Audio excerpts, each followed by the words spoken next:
خبر و گزارش‌های مهمی هفته رو در برنامه اطلاعاتی جنبسته اخبار هفته شرح می‌دهیم. سلام بینندگان عزیز، در استودیو با شما فرخ عثمانov. فشرده موضوعها چنین است: تجلیل پرشکوهی 30 ساله استقلالیت در ولایت سوخت. نزدیک 10,000 نفر در پرید حربی شرکت نمودند. آب و هوای نامساعد به سلامتی چه خطر دارد؟ شرکت تیسل مرکزی خدمت رسانی‌اش را افتتاح نمود. مسی رکورد شاهی فوتبال را نو کرد.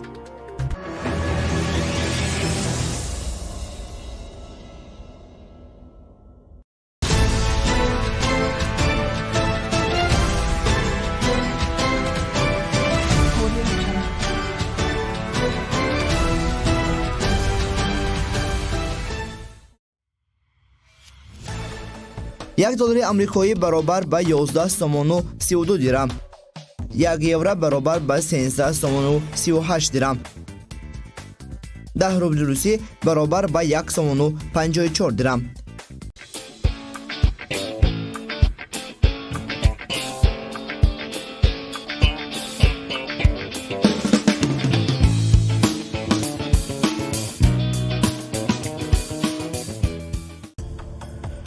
نرخ میانه محصولات نیازی اولی مردم برابر به این روز: 1 کیلوگرم گوشت 65 سومونی، 1 کیلوگرم برنج 10-11 سومونی، 1 لیتر روغن 24-25 سومونی، 1 کیلوگرم کارتوشکا 2.5-3 سومونی، 1 کیلوگرم پیاز 1-2 سومونی و 1 کیلوگرم سبزی 3-4 سومونی ارزش دارد.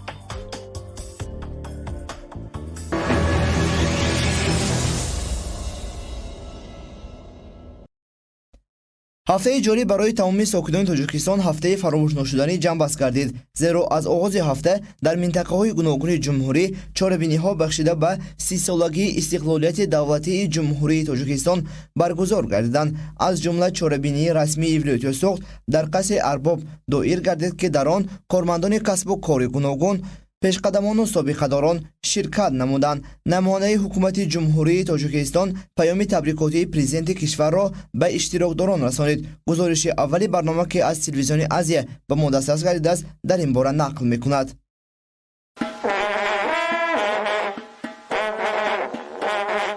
صدای دایره کرنا اشتراکچیانی جمع‌آمدی тантанавиро дар толори қасри арбоб сарҷам намуд. ин ҷамъомадӣ идона ба ифтихори 30-юмин солгардии истиқлолияти давлатии ҷумҳурии тоҷикистон баргузор гардид. дар ифтитоҳ ба толори таърихии қасри арбоб парчами давлатии ҷумҳурии тоҷикистон дароварда шуда суруди миллӣ садо дод. муовини якуми сарвазири ҷумҳурии тоҷикистон давлатали саид сокинони бароманди вилояти суғдро аз номи пешвои муаззами миллат роҳбари кишвар президенти ҷумҳурии тоҷикистон муҳтарам имомалӣ раҳмон бо ин санаи таърихи таҳният гуфт. ӯ зимни баромади табрикоти соҳаҳои мухталифи хоҷагии халқи кишварро баррасӣ кард. муовини якуми сарвазир таъкид намуд ки тамоми 30 соли охир дар тамоми сохторҳои давлатӣ бахши хусусӣ умуман дар ҳамаи соҳа пешрафту муваффақиятҳо ба назар мерасанд. қайд гардид ки агар дар аввали солҳои соҳиби истиқлолии кишвар пасравии соҳаҳои иқтисодиву иҷтимоӣ ба назар мерасид, танҳо баъди ба даст овардани сулҳу ваҳдат ба кишвар имкон шуд ки маблағгузории соҳаҳо афзун гардида рушди иқтисодӣ таъмин гардад. اعتمادی کامل داریم که این 30 سال دوران استقلال 500 سال موجودیت دولت سامانیان در سیحه‌های تاریخ دولت ملتمان با حرف‌های زرین ثبت خواهد شد. همدیاران عزیز، استقلال دولتی برای مردم کشور ما از جمله ولایت سوخت هدیه‌ای بزرگ و ارزشمند گردیده. در زمینه آن ما با آرمان‌های ملت خود رسیدیم.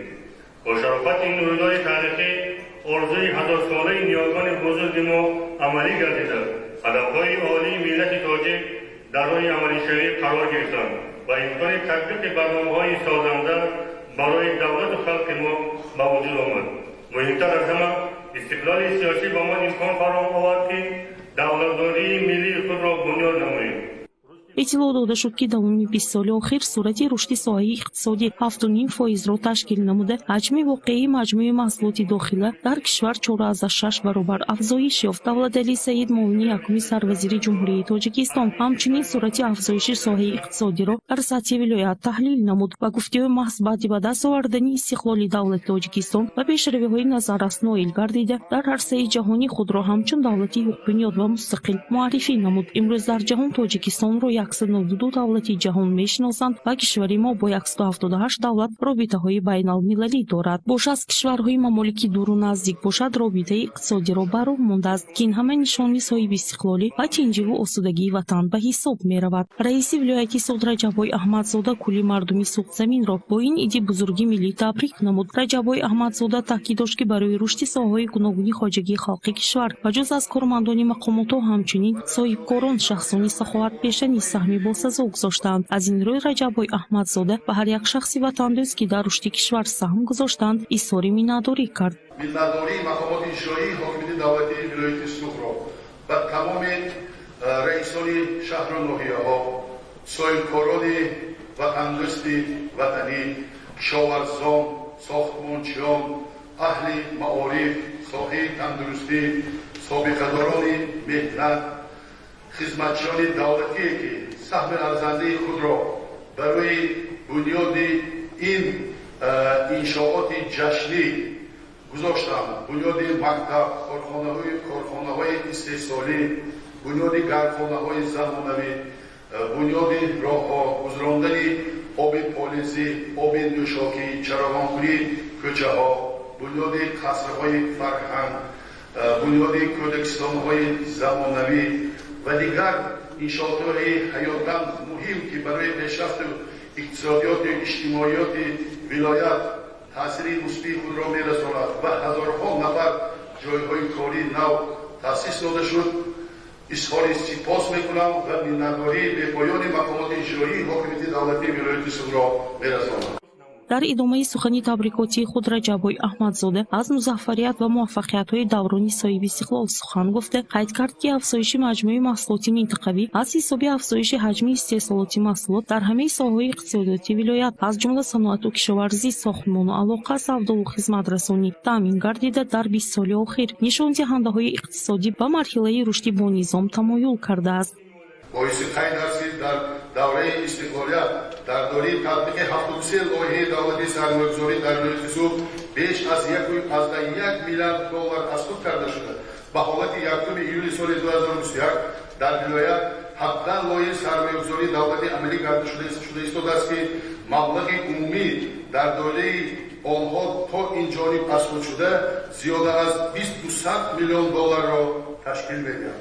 дар маҷмӯъ дар давраи солҳои 2007-2021 ба иқтисодиёти вилояти Суғд зиёда аз 3 миллиард доллар сармояи хориҷӣ ворид гардааст ки аз он 2 миллиард долларро сармоягузории мустақим ташкил медиҳад. нишондиҳандаи савдои як гуфту чакана дар ҷанбасти соли 2020 ба 11 миллиарду 54,2 миллион сомонӣ расонда шудааст ки нисбат ба нишондиҳандаи соли 2000 5,1 баробар зиёд мебошад. Раҷабой Аҳмадзода фаъолияти 30 солаи мақомоти иҷроии ҳокимияти давлатиро баррасӣ намуда аз муваффақиятҳо гуфт ва ҳамагонро бори дигар ба муносибати 30-юмин солгарди истиқлоли давлатӣ табрик кард. хурсандӣ кунед, шодӣ кунед, барои оми Тоҷикистон ин дорад. худо кунад ки бо роҳбарии пешвои муаззам миллат ҳамин сулҳу осоиш, истиқлолият ҷовидона дар сари мардуми тоҷик поянда бошад.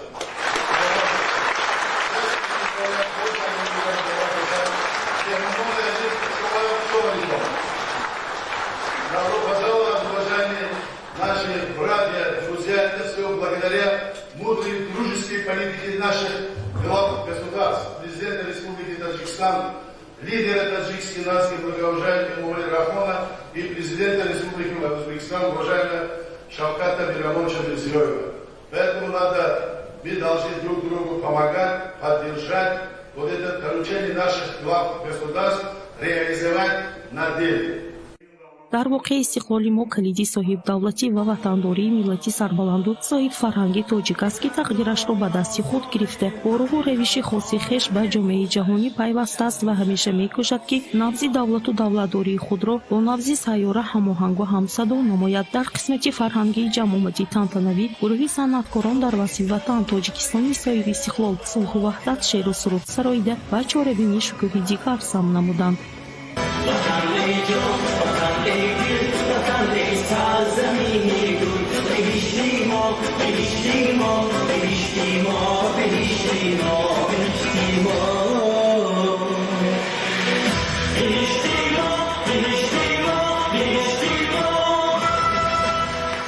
гузориши Муниса Атаева, Равшан Тоҳиров, Азия.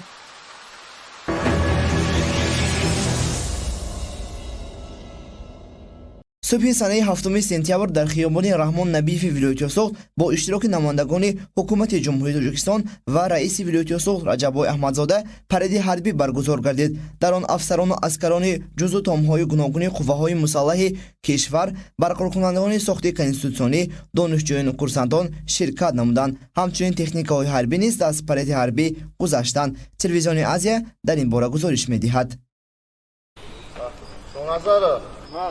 аз субҳи содиқ имрӯз барои кормандони сохторҳои қудратии вилоят аз ҷумла раёсати кумитаи ҳолатҳои фавқулода ва мудофиаи граждании вилоят рӯзи махсус буд, зеро ки онҳо барои иштирок дар паради идона ба ифтихори ҷашни 30-солагии истиқлолияти давлатии ҷумҳурии Тоҷикистон сафарбар гардиданд. раиси вилояти Суғ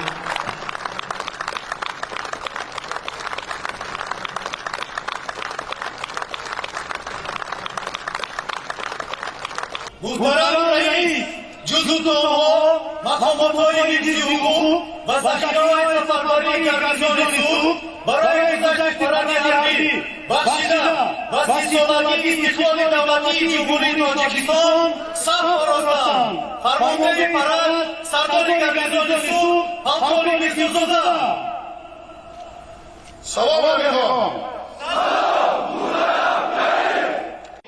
баъди гузориши сардори гарнизони суғ оид ба омодагии ҷузӯтомҳо ва садо додани суруди миллӣ чорабинӣ оғоз гардид. муовини якуми сарвазири мамлакат Давлатали Саид аз номи ҳукумати ҷумҳурии Тоҷикистон ва асосгузори сулҳу ваҳдати миллӣ, пешвои миллат, президенти ҷумҳурии Тоҷикистон муҳтарам Эмомалӣ Раҳмон кулли афсарону сарбозонро ба муносибати 30-солагии истиқлолияти давлатии ҷумҳурии Тоҷикистон табрик намуд.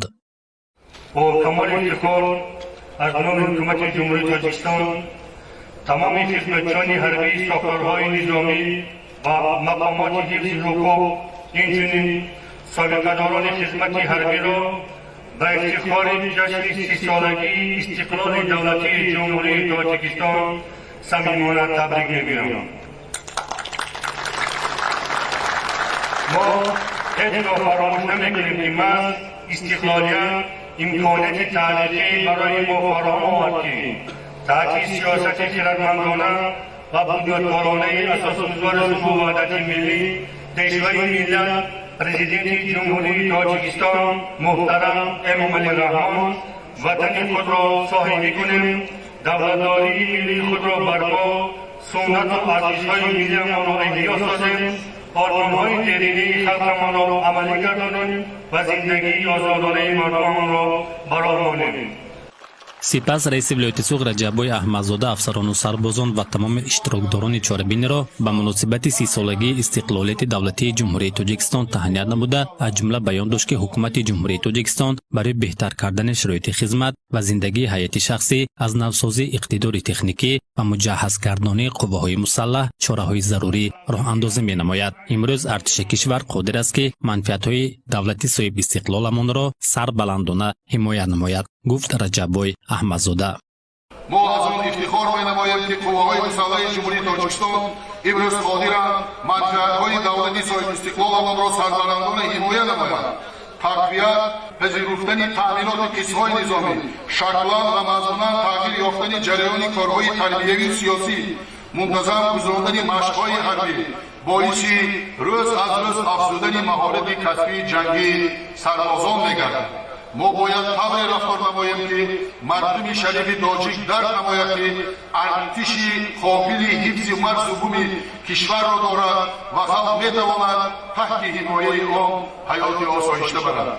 خاطرنشان میشود که با فرمان راهبر دولت تا امروز هزاران نفر خدمتچان نظامی قوای مسلح و مقامات حفظ حقوق برای جسارت و شجاعت، خدمت ساختگانه و نشان دادن کارنمایی هنگام اجرای وظیفه‌های خدمتی با مکافات‌های دولتی، رتبه‌های عالی حربی و عنوان‌های فخری قدردانی گردیدند.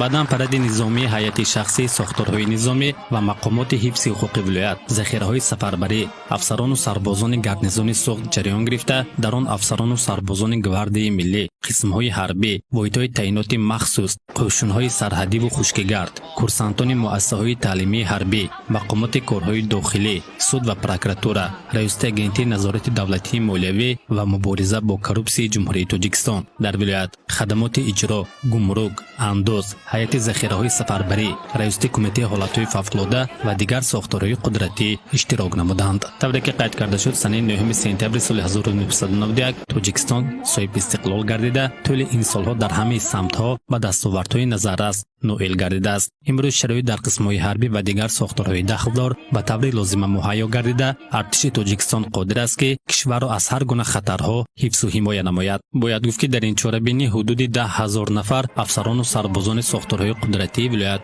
ширкат намуданд. паради ҳарбӣ дар хиёбони ба номи Раҳмон Набифи маркази вилоят шаҳри Хуҷанд доир шуд. عقابی اوج آزادی است گویا بر چکاد کوه وطن سازی که بیند بر جهان از دید استقلال. ما معرفی کرده توانستیم که تاجیکستان واقعا هم میراثخوری دولت سامانیان و ما توانستیم ثابت سازیم که ما 1000 سال پیش از آن صاحب دولت بودیم و امروز می‌سزد که این دولت خود را صاحب استقلالیت دولت خود را باز هم حفظ کنیم. اگر صاحب استقلالیت یک طرفی مسئله باشد، آن را حفظ کردن و موفقیت‌های آن را افزون بخشیدن وظیفه اساسی هر یک مردم تاجیکستان است.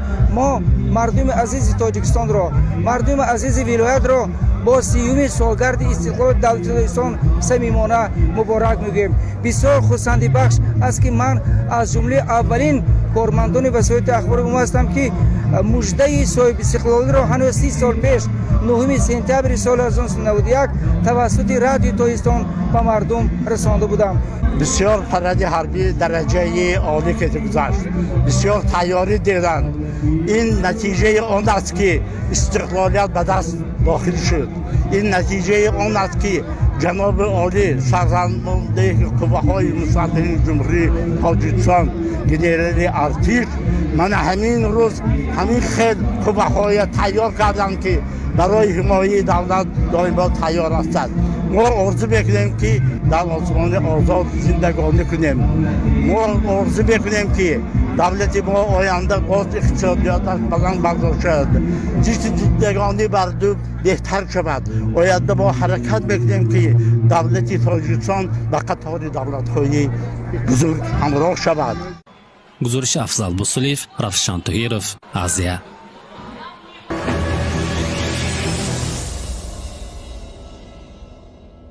چند روز آخر هوای نامساعد بعضی از بیماری‌های موسمی را خروج داده است که باعث نگرانی مردمان گردیده است. در فصل تیر ماه همه ساله آب و هوای نامساعد آمده تهدید به سلامتی انسان می‌نماید. این نوبت کارمندان تلویزیون آزیا این موضوع را تحلیل نمودند.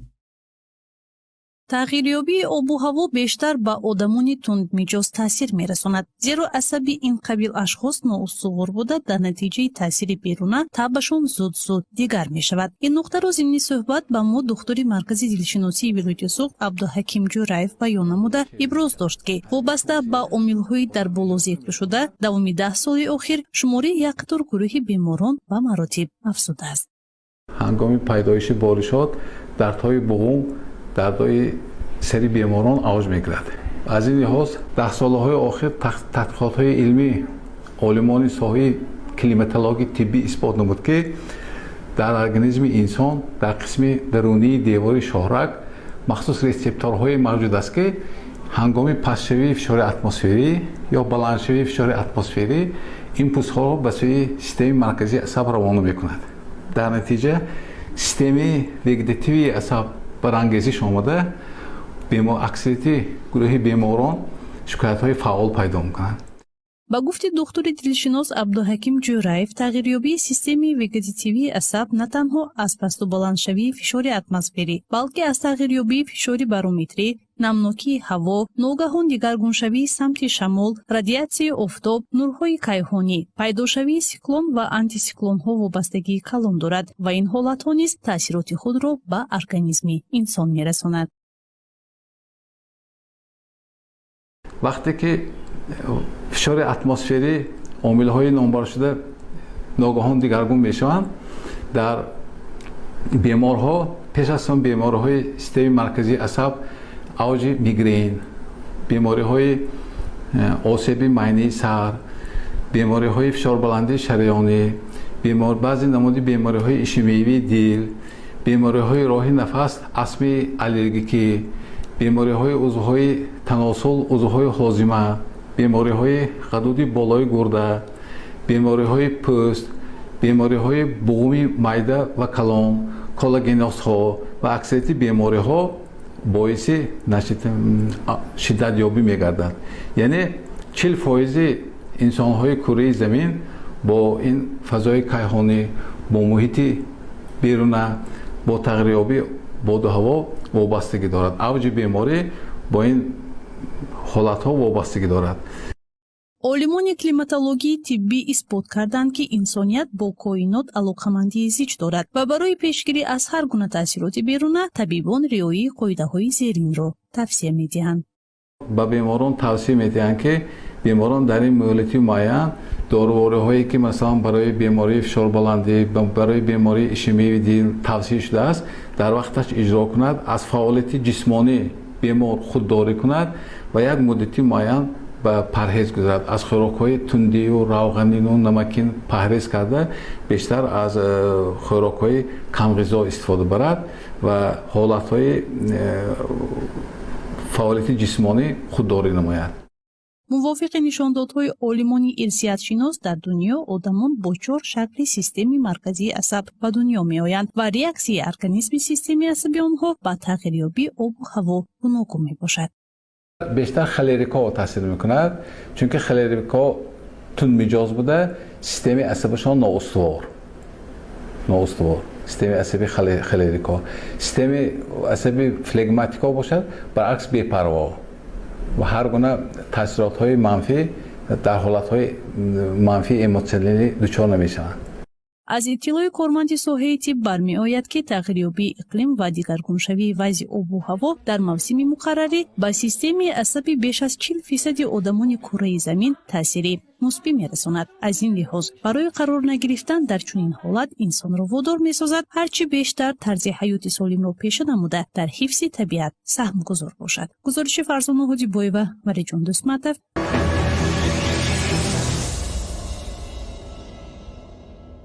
شرکت موبیلی تیسیل در جمعیت دهاتی غازیان ناحیه باباشان غفورов مرکز خدمترسانی خود را افتتاح نمودند. این مرکز به خاطر دسترس گردیدن به میزبانشان گشوده شده اقدام‌های نجیب را پیش گرفته است. توجه نمایید به گزارش من بعدی این برنامه که از تلویزیون آزیا دسترسی ما گردیده است.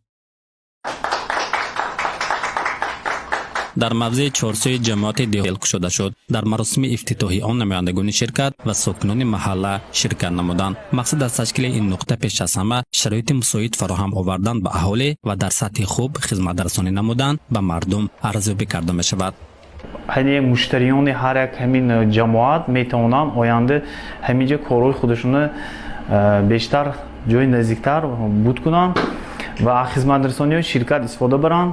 من امروز خیلی که دیدیم شرکت تیسل یکی از بهترین شرکت به حساب رفته و در آینده همین پیشروی خود رو و در جمهوری با یک سهم خود رو گذاشته صفت‌های بلند خدمت رسانی رو به مشتریانش پیشنهاد میکند.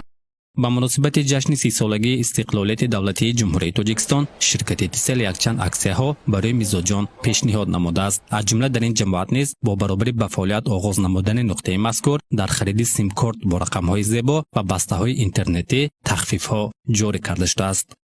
айни ҳол дар ширкат бисёр тахфифҳо вуҷуд дорад.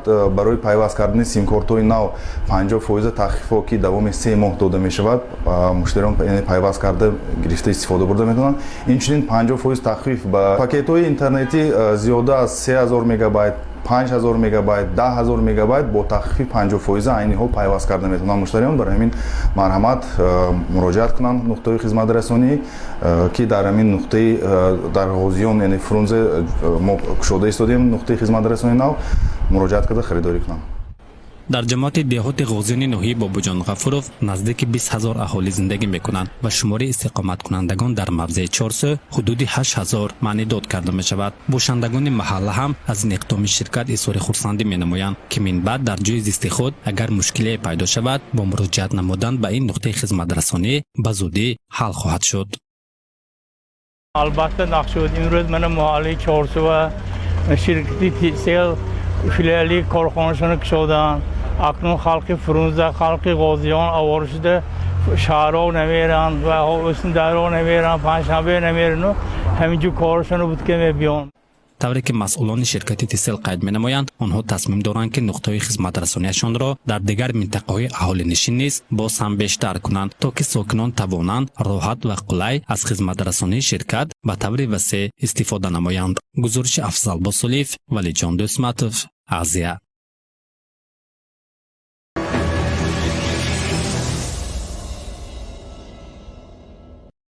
мегузорем ба хабари варзишӣ.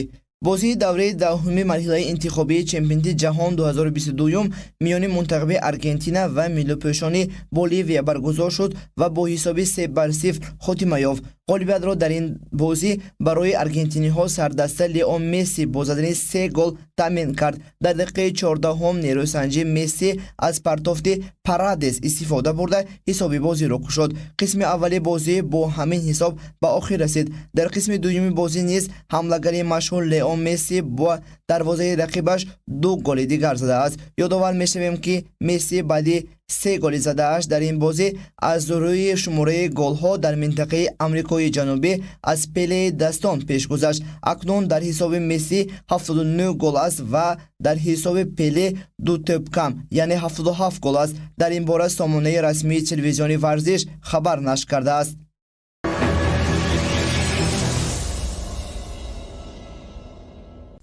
бинандагони гиромӣ, ин буд ҳамаи он хабару гузоришҳое ки то ин дам дастрасӣ мо гардид. бо пешниҳоди вазъи обу ҳаво барои шабонарӯзи оянда барномаи иттилоотии ахбори ҳафтаро ҷамъбаст менамоем.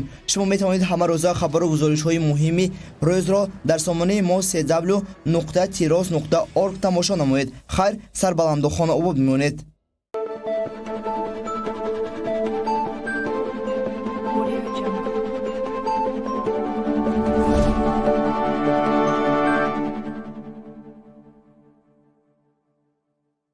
мувофиқи пешгоҳии обу ҳавосанҷон паггоҳ санаи 12 сентябр дар Витюсол ҳарорати ҳаво шабона 15-17 дараҷа ва рӯзона 29-31 дараҷа гарм мешавад. дар вилояти Мухтори Кӯҳистони Бадахшон шабона 7-9 дараҷа ва рӯзона 13-15 дараҷа гарм хоҳад шуд. дар вилояти Хатлон шабона 18-20 дараҷа ва рӯзона 31-33 дараҷа гарм мешавад. дар шаҳри Душанбе бошад ҳарорати ҳаво шабона 17-20 дараҷа ва рӯзона 30-32 дараҷа гарм хоҳад шуд.